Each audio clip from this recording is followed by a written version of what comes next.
ना अन्य से बुलवाता है। स्कूल झूठ को नहीं बोलता है, झूठ को नहीं बोलता और अन्य से बुलवाता है। ना अन्य से बुलवाता है। दूसरों को विपत्ति आए ऐसा थोड़ा थी। जो स्कूल झूठ को नहीं बोलता, ना अन्य से बुलवाता है। दूसरों को विपत्ति आए ऐसा सत्य भी नहीं बोलता है।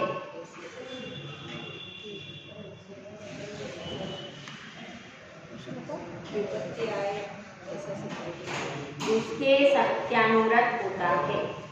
उसके सत्यानुव्रत होता है। दूसरों को विपत्ति आए ऐसा सत्य भी नहीं बोलता। ऐसा सत्य भी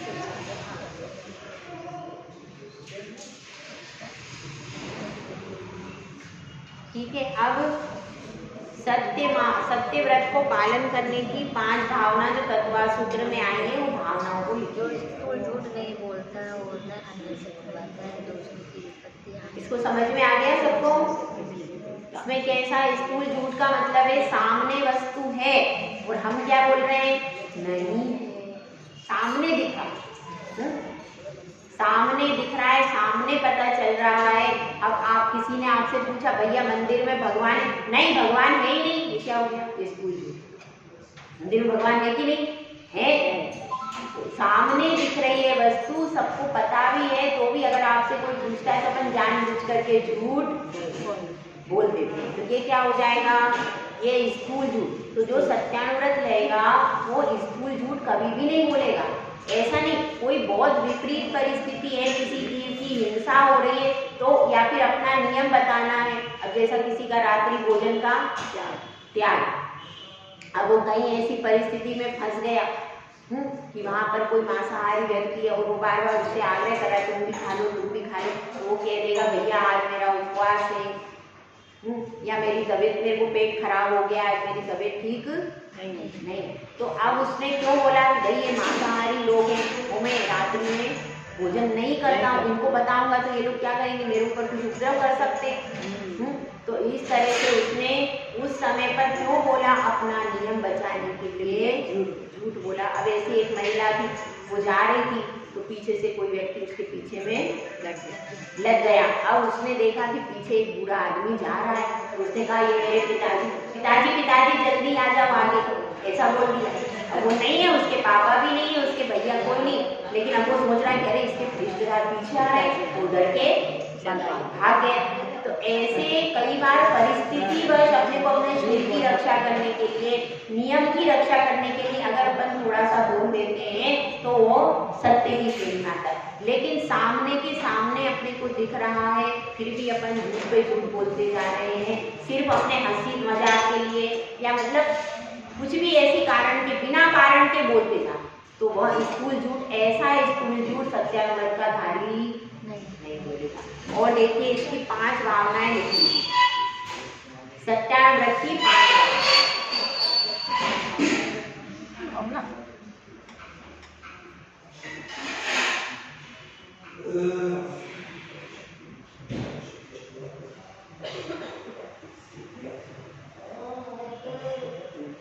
क्रोध का त्याग, क्रोध का त्याग, क्रोध का त्याग, लोभ का त्याग, भय का त्याग और हास्य का त्याग। क्रोध का त्याग, लोभ का त्याग, भय का त्याग और हास्य का त्याग। इसको कैसे करेंगे? क्योंकि गुस्से में क्रोध का त्याग, लोभ का त्याग, भय का त्याग और हास्य का त्याग, हास्य मजाक, 4 बताए, 5 है ना माता जी? अरे अभी 5 है बता रहे हैं। अब इसको कैसे बताया है? क्रोध का त्याग है, गुस्से में ही हम गलत सलत बोलते हैं कि नहीं? तो जिस समय गुस्सा आए उस समय अपने को कोशिश करना कि अपने वचनों पर कंट्रोल। धीरे धीरे प्रैक्टिस करते करते अभ्यास हो जाता है कि हमारे मुंह से अभद्र शब्द नहीं निकलते, नहीं तो हम गाली वगैरह कुछ भी बोल देते हैं गुस्से में आकर के। तो गुस्से पर कंट्रोल करना, गुस्से का उस समय त्याग करना, जिस समय अपने को गुस्सा आए उस समय अपने वचनों में संयम रखना, ये क्या हो जाएगा? क्रोध का त्याग। उसके बाद क्या है? लोभ। लोभ के वश किसी से कोई चीज प्राप्त करनी, अरे तुम तो बहुत अच्छी हो, तुम्हारा बहुत अच्छा है, कुछ ना कुछ उसकी तारीफ फालतू झूठी करने लगते, उसमें कुछ नहीं है तो भी अपन लोभ के वशीभूत होकर न जाने कितना झूठ बोलते हैं। प्राप्त करने की इच्छा से बोलते हैं कि नहीं? कोई चीज अगर किसी से प्राप्त करनी है तो दुनिया भर की झूठी तारीफ कर देते, और भी कितना झूठ बोलते हैं, बहुत बोलते हैं लोभ के कारण।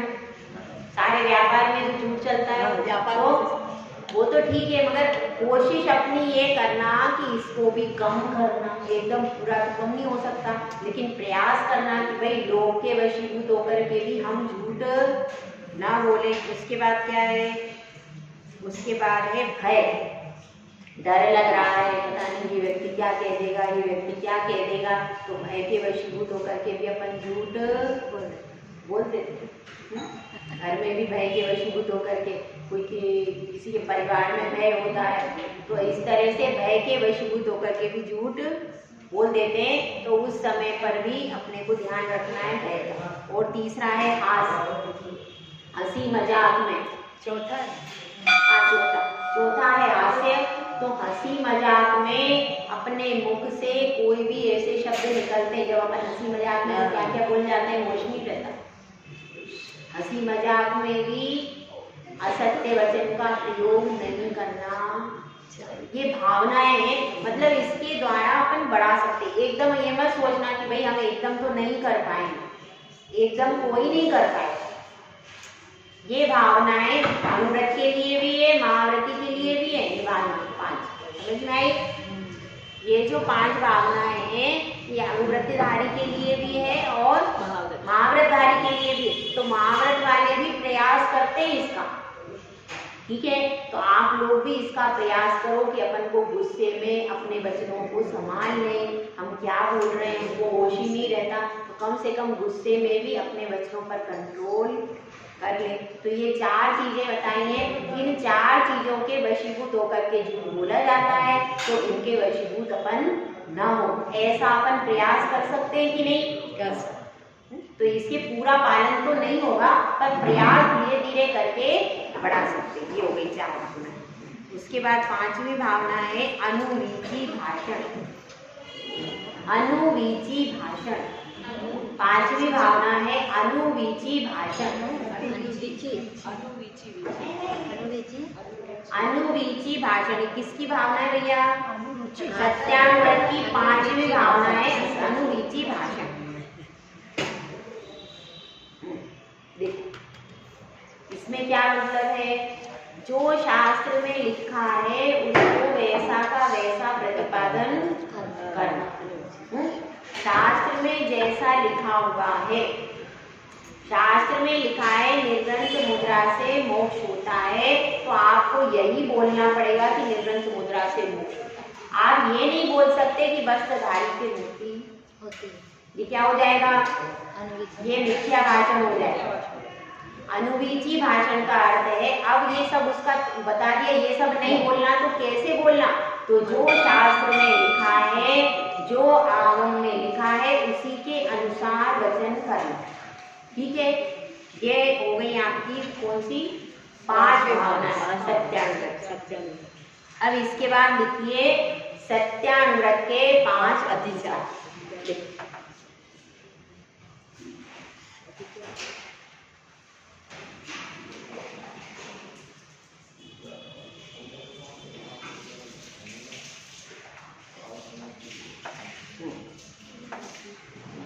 पहला है परिवार। परिवार परिवार परिवार लिखते हैं कि नहीं? परिवार। इसका मतलब क्या है? मिथ्या उपदेश, मिथ्या उपदेश।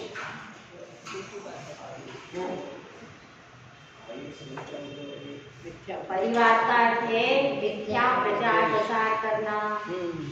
जो वस्तु जैसी नहीं है उसका वैसा प्रचार प्रसार कर देना, इसको क्या कहते हैं? मिथ्योपदेश।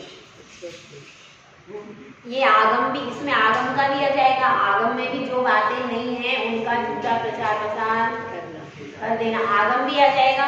और समाज में भी कोई व्यक्ति कैसा नहीं है और आप उसके बारे में झूठा प्रचार प्रसार करो, वो व्यक्ति ऐसा है, ये व्यक्ति ऐसा है, ऐसा। तो आपको अगर सत्यानुगत व्यक्ति लिए हुए है तो उसको दूसरे व्यक्तियों के बारे में ज़्यादा घोषणाएं नहीं करना चाहिए। ये व्यक्ति ऐसा कर रहा है, ये व्यक्ति ऐसा कर रहा है, ये ऐसा है, वो वैसा है, इस तरीके की मिथ्या बातें करने की जरूरत नहीं है। आपको जितना है उतना ही बोलना चाहिए। मिथ्या उपदेश, सामने वाले के बारे में गलत बातें नहीं बोलना चाहिए, ये इसका विचार होता है। इसके बाद है रहो व्याख्यान। रहो व्याख्यान, रहो व्याख्यान, रहो व्याख्यान। इसका अर्थ क्या होता है? किसी ने, स्त्री पुरुषों ने कोई एकांत में कोई रहस्यपूर्ण वार्ता की, किसी ने आपस में, अपन ने जाकर के उसको समाज में बोल दिया ये लोग ऐसी ऐसी बातें कर रहे हैं, तो उसकी जो गुप्त बात थी वो सारी सब में प्रकट हो गई।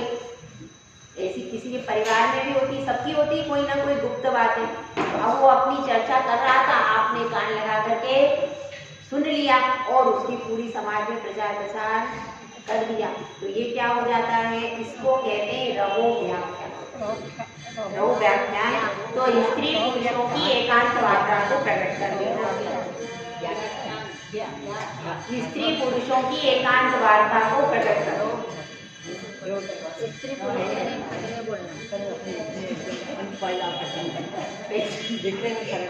हो गया? दूसरों की बात को प्रकट करना। हाँ ये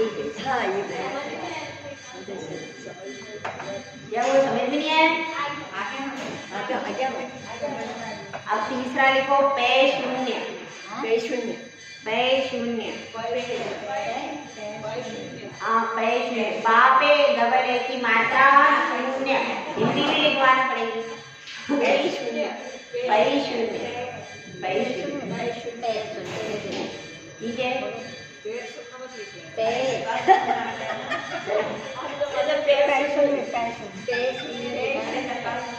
अब इसमें ऐसा है, अपने किसी का अभिप्राय जान लिया, ईर्ष्यावश चुगली आदि कर देना, ईर्ष्यावश चुगली आदि कर देना। अब कोई का किसी के घर परिवार में बहुत अच्छी बहू आ गई, भाई आजकल मिलती नहीं है, कहाँ मिले अच्छी बहू? अब किसी की आ गई तो आपको देख देख की जो इतनी सुंदर है, इतनी अच्छी है, और वो बहू ऐसी कि सास कहे बैठो तो बैठे और उठे तो ऐसी अच्छी बहू आ गई। अब आप जैसे कि रक्षा की है ऐसा मैंने नहीं बोला है, देखो ऐसी बहू आ गई। अब क्या होगा? अब आप देख देख के उसको जल रहे हो। अब क्या करो? अपन सोचे क्या कर सकते, अपन इसकी लड़ाई करवा दो बस। अब सास को बुला, इधर आओ, इधर आओ, देखो अच्छी नहीं है, ऐसी है, तुम्हारे बेटे को बस में कर लिया उसने। ओ हाँ, अब इस तरह से क्या अपन ने क्या अपने बहू को बुलाया, अरे तुम्हारी सास में तो कोई गुण नहीं है, तुम तो गलत जगह फंस गए। क्या हो गया? बहू और सास की लड़ाई हो गई, घर में आवाज आ रही है कि नहीं? हाँ आ रही है। अब क्या होगा?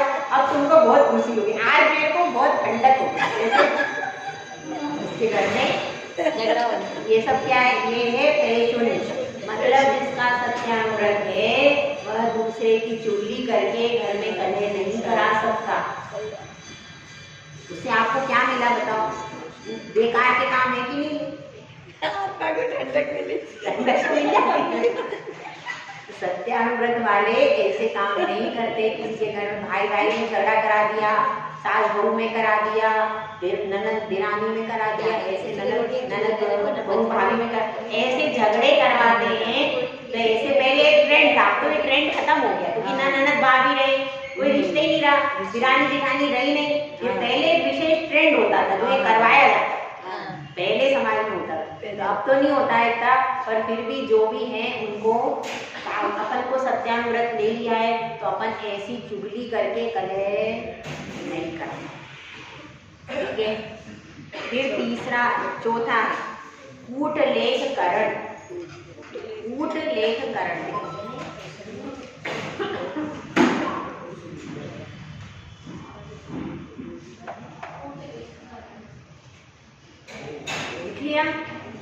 कूट लेख करण का अर्थ है झूठे दस्तावेज तैयार करना।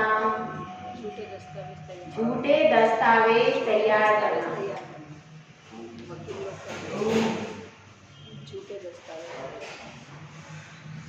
अब प्रॉपर्टी किसी और के नाम है, अपन ने किसी दूसरे से नकली अंगूठा लगवा लिया या नकली साइन करवा करके सारी प्रॉपर्टी अपने नाम पे कर ली।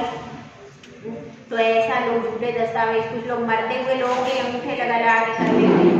तो ऐसा जो झूठा दस्तावेज तैयार करके सारी संपत्ति सारा धन खुद हड़प लिया।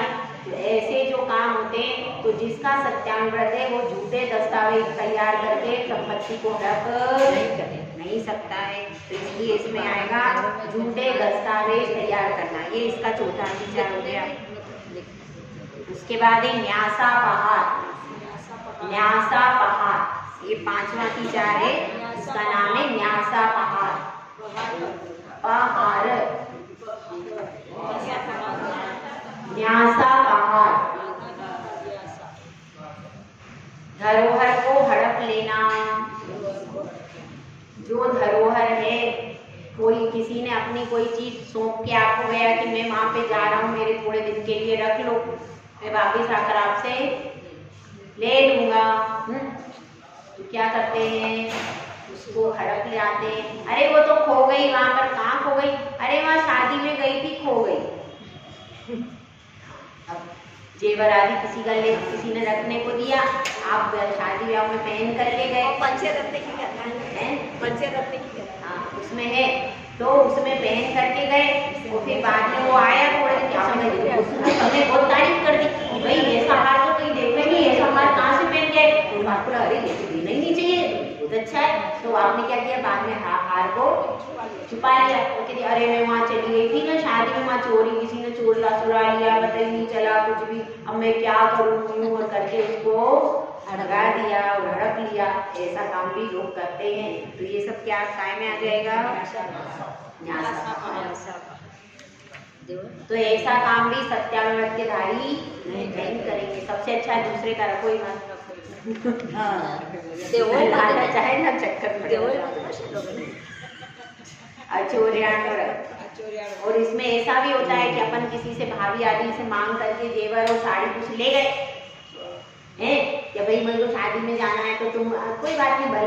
जब प्रेम था तो उसने अपनी पहना दी, अपना जेवर दे दिया, और फिर बाद में आए अरे वो साड़ी भी घूम गई, जेवर भी घूम गए, सब घूम गया, अब मैं क्या करूं और अब क्या करूं। दूसरी देने पैसे देने लगे, तब वो पैसे थोड़ी लगे, कोई बात नहीं, ऐसे करके असली माल हड़प लिया। तो ऐसा भी करते हैं, तो ऐसा भी नहीं करना चाहिए। अब देखिए, अब इसके बाद है अचौर्यानुव्रत। अचौर्यानुव्रत का अर्थ लिखो, रखी हुई, गिरी हुई, रखी हुई, गिरी हुई, अच्छी तरह भूली हुई। रखी हुई, गिरी हुई, अच्छी तरह भूली हुई। अच्छी तरह भूली हुई, हाँ। और बिना दी हुई, दूसरों की वस्तु को, दूसरों की वस्तु को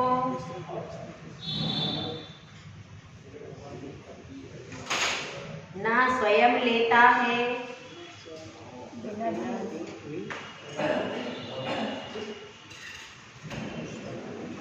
दूसरों की वस्तु को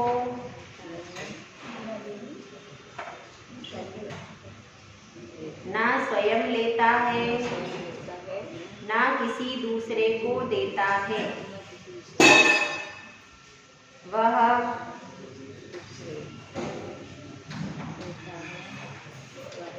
स्थूल चोरी का त्यागी अचोरियानुव्रत है। स्थूल चोरी का त्याग रूप, स्थूल चोरी का त्याग रूप अचोरियानुव्रत है।